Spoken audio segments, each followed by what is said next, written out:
It is a great honor and a privilege to introduce Bianca Raikhlin Eisenkraft. We here in your beautiful home in Jerusalem. And Bianca, you came, and your family originally comes from Romania. That's right. So if you could just tell us a little bit about your family. About my family, okay. So you prefer to listen to me, not to read this? If you can. Because I would have preferred to read it, but anyway. Okay, so I was born in Arad, which was then southern Transylvania. It belonged to Romania. But my parents had been married in Czernowitz. Czernowitz was, in the beginning of the Second World War, it belonged to Romania, and it was a university town. Jews called it Klein Wien because it had been part of the Austro-Hungarian Empire. And my parents married in 1938, but they moved to Arad. They moved to the town in southern Transylvania because my mother's sister lived there, and it appears that my mother had married against her father's will. Her father was a rabbi, a Polish rabbi. She had been born in Lemberg, or Lwów, which was Poland at the time. And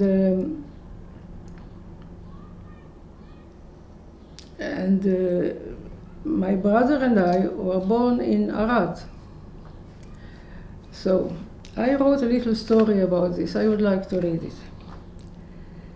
My mother, the youngest of a family of 11 sisters, was born in Lemberg before the Great War, which ironically was named the war that was to end all wars. Her father, an Orthodox rabbi, fled the town that at the time belonged to Poland. His hope was to establish a new community of followers in Czernowitz, Romania, a city nicknamed Jerusalem on the River Prut. Throughout most of the town's history, the Jews accounted for between 30 to 60% of the population. Formerly part of the Austro-Hungarian Empire, the educated Jewish middle classes were German assimilationists. In 1938, my mother married against her father's will. I assumed that the man she chose was less religiously observant than expected of a rabbi's son-in-law. To flee from her father's wrath, the couple moved to Arad in southern Transylvania, where mother's sister Ida lived. My brother was born in 1939, followed by me 1 year later. Looking back, I can only regret that I didn't ask my mother, why did the family of 4 go back to Czernowitz? Is it possible that they had no knowledge of the German invasion, assisted by a fascist Romanian regime in 1940? The stories I did hear were about the persecutions, the Nazis' brutality, the hunger. My mother and her father were brutally attacked during a stroll in the street in Czernowitz. A good-looking German officer pulled my grandfather's beard while making an indecent remark. My mother could hardly breathe, but before she opened her mouth to protest in her impeccable Viennese accent, she noticed blood on the ears of her baby daughter, whom she was carrying in her arms. It was the custom in those times to have the ears of babies pierced so they could wear golden earrings. Not only did the handsome officer grab the ears of a baby to get hold of the gold, he sought to justify himself by adding, "This is the race which we are bound to exterminate." I was spared from carrying a concentration camp tattoo on my arm, but my ears still bear the marks of that Nazis' hunger for Jewish gold. I have some signs left there. In the summer of 1942, my father is in the convoy of those sent to Transnistria, the Romanian Auschwitz. He survives the death marches and the slave labor, but in November 1943, he is shot by a Romanian fascist who is in charge of the camp. The scene is witnessed and later reported by a survivor. Arad, the city of my birth in southern Transylvania, remained under Romanian rule, unlike the northern part that had been annexed to Hungary in 1919 by the Treaty of Versailles at the end of the First World War. My mother's older sister, Ida, lived in Arad with her husband and 2 teenage daughters. The younger daughter, Ella, was strikingly beautiful. She had an admirer, a Gentile, a Hungarian boy by the name of Béla. Her religiously observant parents, her father is an important figure in the local Jewish community, will never agree to the marriage. But Béla keeps courting Ella. After my father is forced to leave Czernowitz, Ida wants to save her sister and her 2 little children, my brother and myself, from deportation to Transnistria. She concocts a plan. Béla, the Gentile, will travel to Czernowitz and bring them to her place in Arad, where she would keep them hidden, away from the eyes of the German Nazis and of the fascist Romanian regime. Béla is in love. He will do anything to gain Ida's approval. He will place himself in danger by traveling by train to Czernowitz and back twice in a row. First, he picks up the 2 babies in preparation for the voyage. In preparation for the voyage, mother drugs me, the younger of her 2 children, to keep me asleep during the long train ride. The second time, careful not to arouse suspicion, he will smuggle my mother and board another train back to Arad. My mother has dark hair, black eyes, and a Jewish nose, but she will pose as Béla's Gentile sister. She wears a large cross on her chest to prove that she's a good Christian. Her father, the rabbi, has no inkling of this. They arrive safely, they are saved, but until the end of the war, they will have to stay hidden in my aunt and uncle's apartment. Whenever the doorbell rings, my brother and I are instructed to stay under the grand piano in the living room. I recall having to run to the shelter one night under the deafening sounds of sirens. One day, my mother sees pus in my urine. A very dedicated mother, she cannot take me to the doctor for fear of being discovered. Ida's 2 teenage daughters are instructed to take care of me and my brother. Ella becomes my brother's nanny. Clary, who is 2 years older, takes care of me. I recall running to the shelter in the basement. Oh yes, I said that before. Another scene which is still vivid in my memory is climbing to the sloping roof with Clary holding me for fear of slipping into the courtyard. It's now spring 1945, the war ends, the Soviet army liberates the German-occupied territories. My mother finds out about her husband's tragic death. She is now a young widow with 2 children, 5 and 6 years old. She hears about the Hungarian Holocaust, worse even than the Romanian Holocaust. The Jews from northern Transylvania had been deported to Budapest and from there sent to Auschwitz. The weak, the women and the small children were killed by gas. This news is brought by 2 men recently liberated by the Soviet army from the Hungarian labor camps. They arrive at Ida's apartment emaciated and exhausted by the voyage, by train and on foot. Ida hosts them for a while until she finds them a place to live. They both fall in love with my mother.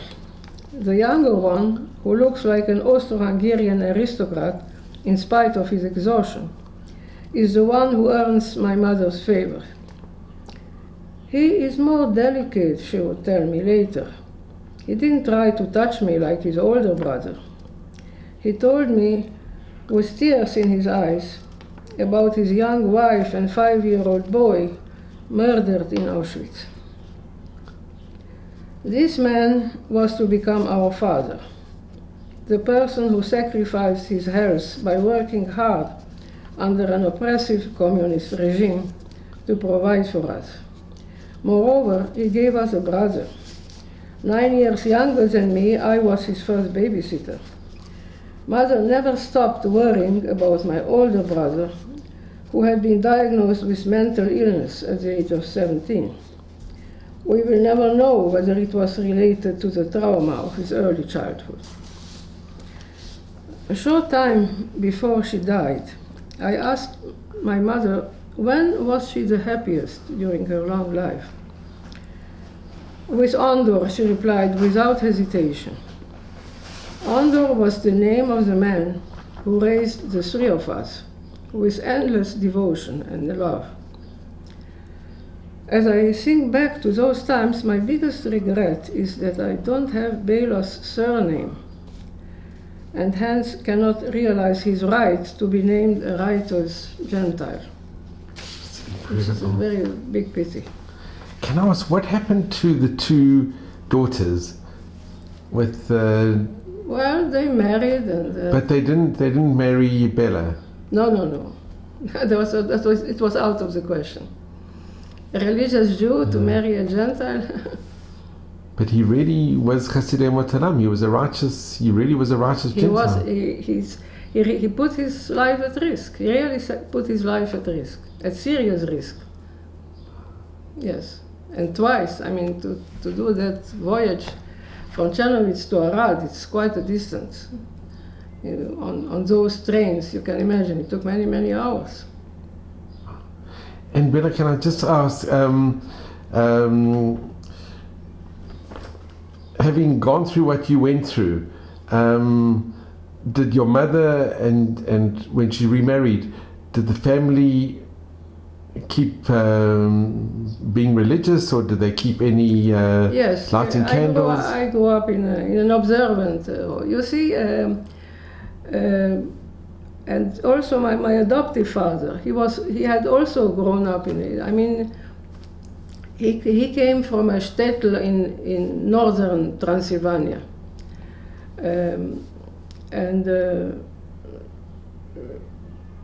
I mean, in those areas, Jews were religious. I mean, that was the way Jews lived. You know, I mean, observing the Shabbat and the festive holidays. So that I definitely grew up. But then I was very, caught up in the communist ideals, of freedom and equality and all that. So I didn't know how to. But you see, religious life in my mother's home was extremely strict and, I may say, dictatorial, you see. Chernovitz, as I said, as I mentioned, it was a town there was a university there, and my mother made the acquaintance of a student who was not religious, but that was, of course, completely out of the question. But she was never taught to read and write, because the rabbi's daughters didn't, It was another world than the one we know today. And a neighbor taught her to read.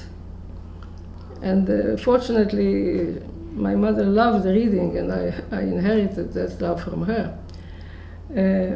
But her sister wanted to play tennis, which was, I mean, going out to play tennis and in shorts. It was just unbelievable. So her father, my grandfather, was so mad that he pulled out some hair of her head. He was very, very strict. Very strict in a cruel way. You see, so it was hard to love, that kind of life. It was really hard to. I mean, as I said, we spent all Rosh Hashanah and Yom Kippur in the shul, and it was. The life was a Jewish life, but it was not a gay life, It was not the way, my best friend is Kippas Roga, like you, here we studied together, university. It's a completely different atmosphere today than it was from what I remember. Of course, there were also very hard times. I mean, there are many factors involved here. But yes, it's not the way people lived, and then they spoke very little about the Holocaust. You see, they didn't speak to you, and because today I'm very sorry that I didn't press her more. You see, but she didn't. My father, even, I mean, my adoptive father, who had lost his wife and child, I remember having seen a photo of them, and then he didn't keep it, and whenever I asked the question, he just teared, and it was so, he couldn't go on, He said, just leave it, drop it, Maybe it was just too painful. It was too painful, yes, of course. Yes. And Bianca, what message can you give to the future generations? I think you're doing a great job by doing what you're doing, because the people who didn't live in those times cannot possibly imagine how it was. And the more information there is, it must do something to young people today, to realize how people can survive conditions which are unbelievable, and not only survive but to continue their lives. And you see, I didn't mention it here, but the son of my mother's oldest sister is in his 90s, and he lives in New York. He was in Auschwitz. He saw his mother and sisters being carried to the gas chambers, and it's unbelievable how he still lives. Whenever I met him in New York, he told me that he doesn't sleep at night. He just he calls it catnaps. But he married a nice American woman, and he has 2 daughters and grandchildren, and he calls it my revenge. He calls it. Wow. So yes, he just recently called me. He always wants to talk to me. Well, it's a beautiful message, and it's really, Bianca, I just want to thank you, if I can. It's very, very special, really. So, Bianca, really thank you very, very much. And your story, what you sent me, and I'm so glad that you agreed for me to come over and to hear personally. It's been such a great honor, really. Thank and you. I really want to thank you, and I think your message is really amazing, and it's so true. Thank you for coming, and thank you for doing this. And it's such a privilege, really. It's good to meet you, and you should just be well. And and just be healthy and well and have nachas and Amen. may we stream in good health and mazal and bracha. Amen. Amen. Thank you so much. Toda rabba. Thank you.